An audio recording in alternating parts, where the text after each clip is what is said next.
Hello friends, welcome to more creative. दोस्तों, आज 5 फरवरी दिन गुरुवार है, वही हिंदी महीना फाग और कृष्ण पक्ष की चतुर्थी है। तो चलिए शुरू करते हैं आज की बड़ी खबरें। यदि आपको खबरें पसंद आए तो वीडियो को लाइक ज़रूर करिएगा और आप हमें प्रदेश के किस ज़िले से देख रहे हैं कमेंट बॉक्स में ज़रूर बताइएगा। दोस्तों, खबरें पूरी पाने के लिए वीडियो अंत तक ज़रूर देखिए और यदि आप चैनल पर नए हैं तो चैनल को सब्सक्राइब जरूर कर लें। दोस्तों, मध्य प्रदेश को मिली है रेलवे की बड़ी सौगात के तहत रेलवे ने 1000 करोड़ रुपए देने का किया है ऐलान। गाइस, मध्य प्रदेश पर रेलवे लगातार मेहरबान है। रेल बजट में प्रदेश को अनेक सौगातें दी गई हैं। रेल मंत्री अश्विनी वैष्णव ने बताया कि प्रदेश में रेलवे के 1,18,000 करोड़ रुपए के प्रोजेक्ट अभी फिलहाल चल रहे हैं, अर्थात इन पर काम जारी है। उन्होंने सिंहस्थ के लिए उज्जैन को 1000 करोड़ रुपए देने की अलग से घोषणा की है। वही रेल मंत्री ने बताया कि सिंहस्थ के लिए उज्जैन में मेमू ट्रेन भी चलाई जाएगी। उन्होंने सिंहस्थ के लिए चलाई जाने वाली कई अन्य ट्रेनें भी गिनाई हैं। रेल मंत्री के अनुसार भोपाल से उज्जैन, उज्जैन से इंदौर के अलावा दाहोद, चित्तौड़गढ़, जबलपुर, भोपाल, उज्जैन ट्रेन भी चलाई जाएगी। रेल मंत्री ने बताया कि मध्य प्रदेश में रेलवे के बहुत बड़े काम चल रहे हैं। 1,18,000 करोड़ रुपए के प्रोजेक्ट अभी चल रहे हैं। इसके अलावा 80 स्टेशन पर अमृत स्टेशन योजना में कार्य जारी है। वहीं रतलाम रेल मंडल में 16 स्टेशन में अमृत योजना में भी कार्य जारी है। इसके अलावा मध्य प्रदेश में 108 किलोमीटर कवच योजना में भी काम पूरा हो गया है। इस प्रकार से रेलवे के काम अभी लगातार जारी हैं और उज्जैन को सिंहस्थ के लिए 1000 करोड़ रुपए देने का ऐलान भी किया गया है। इससे रेल यात्रियों को काफ़ी सुविधा मिलेगी। किसानों के लिए जरूरी खबर है। मुख्यमंत्री किसान कल्याण निधि योजना पर आया है बड़ा अपडेट। गाइस, मुख्यमंत्री किसान कल्याण निधि योजना की 14वीं किस्त को लेकर किसानों में काफ़ी बेचैनी बढ़ गई है, क्योंकि 13वीं किस्त आ चुकी है और अब 14वीं किस्त का इंतज़ार अभी भी बाकी है। पिछली यानी 13वीं किस्त 20 अगस्त 2025 को किसानों के बैंक खातों में ट्रांसफ़र की गई थी, जिसमें लाखों किसानों को 2000 रुपये मिले थे। योजना के तहत पैटर्न के अनुसार किस्तें आमतौर पर 4 महीने में आती हैं, अगस्त, दिसंबर और अप्रैल। इस हिसाब से 14वीं किस्त दिसंबर 2025 में आनी चाहिए थी, लेकिन जनवरी 2026 गुजर जाने के बावजूद भी अब तक कोई आधिकारिक ट्रांसफ़र नहीं हुआ है। इसी वजह से प्रदेश भर के किसान फरवरी 2026 में आने वाली संभावित किस्त को लेकर लगातार अपडेट खोज रहे हैं। लेकिन मैं आपको बता दूं, कुछ जानकारों का कहना है कि यह राशि फरवरी के मध्य या अंतिम सप्ताह में किसानों के बैंक खातों में ट्रांसफ़र की जा सकती है। हालांकि राज्य सरकार या कृषि विभाग की ओर से अब तक कोई आधिकारिक तारीख घोषित नहीं की गई है, इसलिए किसानों को फिलहाल आधिकारिक तारीख का ऐलान का इंतजार करना होगा। लेकिन फिर भी कयास लगाए जा रहे हैं कि फरवरी के अंतिम में प्रदेश के 43 लाख किसानों के बैंक खातों में 2000 रुपये की राशि ट्रांसफ़र की जा सकती है। यदि ऐसा होता है तो किसानों को काफ़ी राहत मिलेगी। दोस्तों, अग्निवीरों के लिए बड़ा ऐलान कर सकती है केंद्र सरकार। देश की सुरक्षा में 4 साल तक पसीना बहाने वाले हजारों अग्निवीरों के भविष्य को लेकर अब बड़ी उम्मीद जगी है। अग्निपथ योजना के तहत भर्ती हुए अग्निवीरों का पहला बैच इस साल के अंत में रिटायर हो जाएगा, अर्थात अपनी सेवा पूरी करने जा रहा है। ऐसे में सबसे बड़ा सवाल यही है कि 4 साल की सैन्य सेवा के बाद इन युवाओं का आगे क्या होगा। अब जब रिटायरमेंट का समय नज़दीक आ रहा है तो इन युवाओं के रोजगार और भविष्य को लेकर चर्चाएं तेज हो गई है। इसी बीच केंद्र सरकार, खासकर गृह मंत्रालय, एक ठोस और व्यापक एडजस्टमेंट नीति पर काम कर रहा है। माना जा रहा है कि इस नीति के तहत रिटायर होने वाले अग्निवीरों को केंद्रीय अर्धसैनिक बलों और अन्य सुरक्षा एजेंसियों में बड़ी संख्या में मौका दिया जाएगा। यदि यह नीति लागू होती है तो यह हजारों युवाओं के लिए एक बड़ा राहत का पैकेज साबित होगा। गाइस, मध्य प्रदेश के इन जिलों में तेजी से बढ़ रहा है कैंसर, इसलिए सावधान रहें। 4 फरवरी को विश्व कैंसर दिवस के रूप में मनाया जाता है। ऐसा इसलिए ताकि इस जानलेवा बीमारी के खिलाफ एकजुट होकर लड़ा जा सके।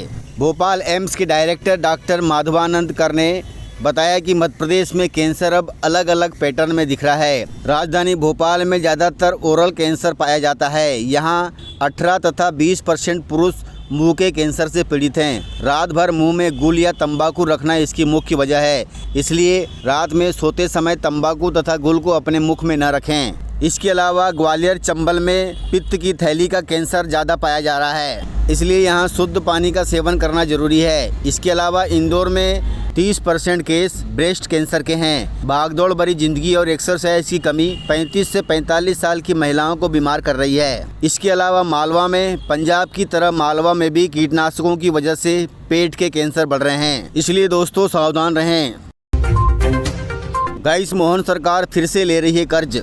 मध्य प्रदेश की मोहन सरकार के लिए एक और चुनौती सामने आ गई है। सरकार ने इस वित्तीय वर्ष में दूसरी बार 5,200 करोड़ रुपए का कर्ज लेने का निर्णय लिया है। यह कर्ज का भुगतान 4 फरवरी 2033 तक ब्याज सहित किया जाएगा। इस कर्ज के साथ ही मध्य प्रदेश सरकार का कुल कर्ज इस वित्तीय वर्ष में बढ़कर 62,300 करोड़ रुपए तक पहुंच गया है। इस कर्ज की वजह से राज्य की वित्तीय स्थिति पर भी दबाव बढ़ता जा रहा है। इस कर्ज का भार प्रदेश की जनता पर भी पड़ने वाला है।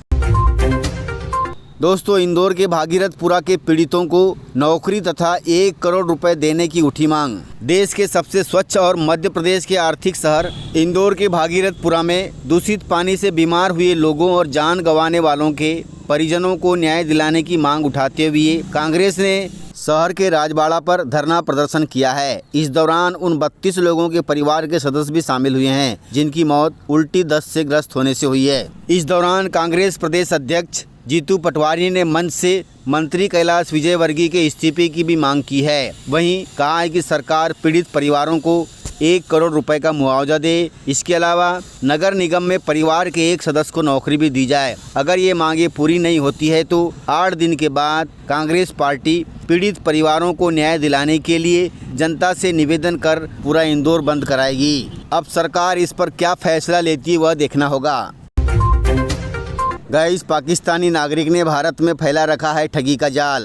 दोस्तों, मध्य प्रदेश के आर्थिक शहर इंदौर में किराए पर कार लेकर उन्हें गिरवी रखने वाले जालसाज संजय करीरा उर्फ कालरा के काले कारनामों की परतें 5 करोड़ रुपए तक पहुंच चुकी है। अन्नपूर्णा पुलिस ने अब तक 5 करोड़ रुपए से अधिक मूल्य की 39 लग्जरी कारें जब्त की है। आरोपी 15 दिन से पुलिस रिमांड पर है। वहीं मंगलवार को उसे कोर्ट में पेश कर रिमांड मांगा गया है, लेकिन न मिलने पर उसे जेल भेज दिया गया। वहीं अधिकारियों से जानकारी मिली है कि आरोपी मूल रूप से पाकिस्तानी नागरिक है और वह पिछले 25 साल से लॉन्ग टर्म वीजा पर इंदौर में रह रहा है। अब उसके दस्तावेजों की भी जांच की जा रही है। कुल मिलाकर पाकिस्तान का नागरिक पिछले 25 सालों में इंदौर में रहकर प्रदेश तथा देशवासियों को ठग रहा है। आज तक इसकी किसी को भनक भी नहीं लगी, लेकिन मामला फिलहाल संज्ञान में आया है। अब इसे गिरफ्तार किया जाएगा।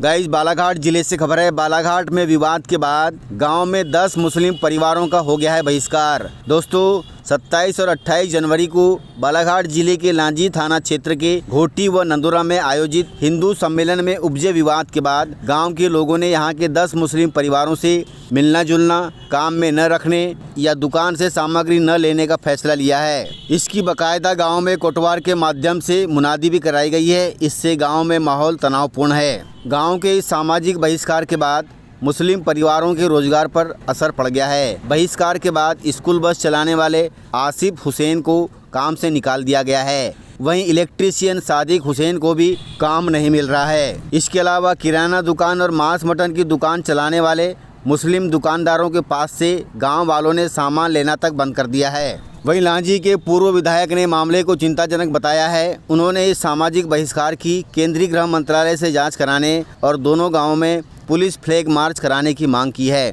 उन्होंने कहा है कि 10 मुस्लिम परिवारों के साथ यह भेदभाव काफ़ी गलत है। दोस्तों, इस प्रकार से खबरें थी। यदि आपको खबरें पसंद आई हो तो वीडियो को लाइक, शेयर एंड सब्सक्राइब जरूर करें। तो मिलते हैं सर अगले वीडियो में। तब तक के लिए जय हिंद, जय भारत।